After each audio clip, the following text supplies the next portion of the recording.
الطريق ديال الترامواي خصها تكون محترمه. قطع عند الفيروج شي الفيروج كندير بحال هذاك الشيء ديال الكور عقليتي ديال الكور كيكابري وهز مع صاحبو موراه ما تقدر قدر الله ما توقع له شي حاجه. الترام هو الاول شي يقطعوه همايا.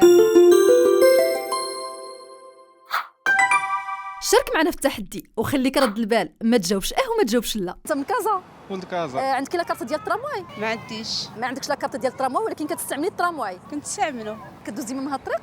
ضروري. كتشتغل في هاد المنطقه هادي؟ في هذه المنطقه انت من كازا؟ هي انت قلتي هي. انت عندك وليدات؟ عندي وليد واحد. وكتوعي وليد ديالك انه ملي يبغي يقطع خصو يشوف على اليمين مثلا يشوف على اليسار؟ ضروري. فاش كتوصل الكروازما وكيكون الترام دايز الاسبقيه من كتكون؟ الترامواي. كاين اللي كيدير الكتمان ما على بالوش كتمشى يعني كتشوف الترامواي هو مثلا كيعطيها الظهر ما غاديش يشوفها وما غاديش يسمعها. الناس خصها تحترم القوانين السير ديال الترامواي ضروري من اجل السلامه الطرقيه باش كل واحد يبقى غادي في السلامه. درجه الناريه كاين اللي كيكابري يعني بحال البنو الاول ما كاينش وكيقدر يتسبب في العرقله ديال المسار ديال الترامواي. لان السكا الترام ماشي ديال الكواشر ولا ديال الكراول ولا ديال الماطر. كيكون داير لي زيكوتور. نعم.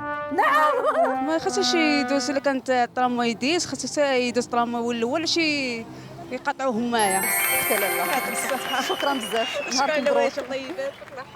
لأن الحفاظ هو أساس الاستمرارية، نحافظوا على الترامواي ديالنا ونردوا بالنا من أجل سلامتنا، وحنا كنستقبلوا الخطوط الجديدة ديال الترامواي، ما نمشيوش وما نسوقوش فوق المنصة الخاصة بالترامواي، نستعملوا ممرات الراجلين، نحترموا أسبقية الترامواي في المدارات.